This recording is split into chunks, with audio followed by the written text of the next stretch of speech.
भारत शिक्षा अधीक्षण bill NEP यानी नेशनल एजुकेशन पॉलिसी 2020 के तहत एक ऐसी रेगुलेटरी बॉडी को क्रिएट करने की बात करी गई थी जो कि यूजीसी यानी यूनिवर्सिटी ग्रांट्स कमीशन एआईसीटीई और एनसीटीई को रिप्लेस करेगा। हाल ही में खबर आई है एचईसीआई जो बिल हमारे पास में प्रेजेंट किया गया था जिसका अब नया नाम आया है भारत शिक्षा अधीक्षण बिल। इसको कैबिनेट यूनियन कैबिनेट के द्वारा मंजूरी हासिल हो चुकी है, यानी इसने अभी रिप्लेस कर दिया है तीन हमारी बड़ी बॉडीज को, जो कि था यूजीसी हायर एजुकेशन से रिलेटेड जो चर्चा करता था, एआईसीटीई जो कि टेक्निकल एजुकेशन की बात करता था और एनसीटीई जो कि टीचर एजुकेशन की बात करते थे।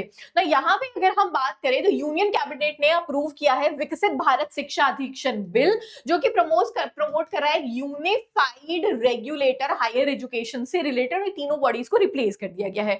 ना जो लेजिस्लेशन आया है जिसके तहत विंटर सेशन जो हमारे पार्लियामेंट का था जिसमें हमने एचईसीआई बिल, जो पहले हम एचईसीआई इसको बोल रहे थे, which was higher education commission of India का बिल, इसको जो है वो मंजूरी दे दी गई है। ये एनईपी यानी नेशनल एजुकेशन पॉलिसी 2020 के रिकमेंडेशन के आधार पे बिल हमारे पास में प्रेजेंट किया गया था, जहां पे हमने कहा था कि एक सिंगल अथॉरिटी होनी चाहिए, एक सिंगल बॉडी होनी चाहिए जो हमारे हायर एजुकेशन को ध्यान में रख के काम करे, उनसे रिलेटेड स्टैंडर्ड्स को क्रिएट करे, जहां पे 4 वर्टिकल्स की स्थापना हुई है।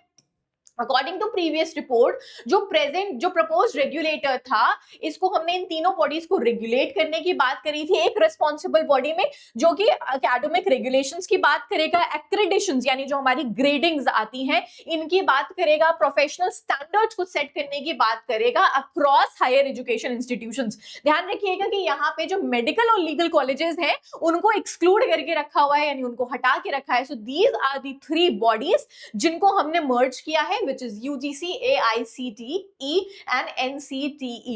अब जो हमारे पास में HECI जिसको हम लोग विकसित भारत बिल के नाम से जान रहे हैं, ये जो बिल है इसमें 4 वर्टिकल्स की स्थापना करने की या 4 कोर पैरामीटर्स के ऊपर चर्चा करने की बात हुई है। सबसे पहले हमने कहा है कि ये जो बॉडी आएगी HECI, ये हमारे पास में एक रेगुलेटरी बॉडी के तौर पे आएगी जो हायर एजुकेशन में लीगल और मेडिकल को छोड़ करके जितने इंस्टीट्यूशंस हैं उनकी देखरेख करेगी, उनको रेगुलेट करने की कोशिश करेगी।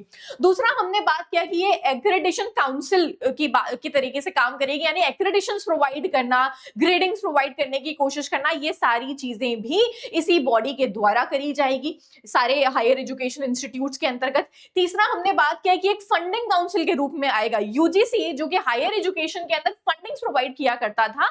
अब ये सारे काम हायर एजुकेशन इंस्टीट्यूट्स को भी एचईसीआई के द्वारा ही किया जाएगा। उसके बाद में एक जनरल एजुकेशन काउंसिल जो कि हायर एजुकेशन के अंदर स्टैंडर्ड्स को क्रिएट करने की कोशिश करेगा कि क्या स्टैंडर्ड्स होने चाहिए हायर एजुकेशन के अंदर, रिसर्च के पॉइंट ऑफ व्यू से या डिग्रीज के पॉइंट ऑफ व्यू से, उसको क्रिएट करने की बात करेगा। दीज आर दी 4 पैरामीटर्स जिसके ऊपर चर्चा करी गई है एचईसीआई बिल के अंतर्गत।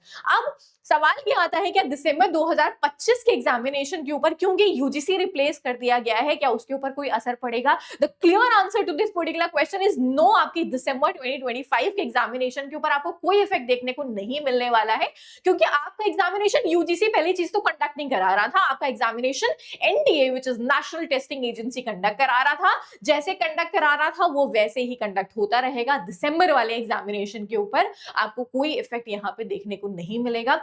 तो जो बच्चे दिसंबर की तैयारी कर रहे हैं अपनी तैयारी उसी तरीके से जारी रखिए। हाँ, एक बॉडी क्रिएट होगी जो कि आपके फर्दर एग्जामिनेशन या आपके फर्दर हायर एजुकेशन इंस्टीट्यूशंस इन सारे के ऊपर जो है वो इफेक्ट डालेगी। बट करेंटली अगर हम बात करें तो जब बिल पास होता है उसके बाद में ये एक्ट बनता है, फिर बॉडी क्रिएट होगी, तो अभी समय लगेगा, 2026 तक आप वेट कर सकते हैं इसका। हाल फिलहाल में आपको कोई इफेक्ट अपकमिंग एग्जामिनेशन के ऊपर देखने को नहीं मिलेगा। इसी तरीके की और अपडेट्स के लिए इस चैनल कॉमर्स मैम को सब्सक्राइब कर लेना, सो दैट इसी तरीके की और इंपॉर्टेंट अपडेट्स आप तक डायरेक्टली जल्दी पहुंच सके। Will see you guys again in the next session. Till then take care, bye bye everyone.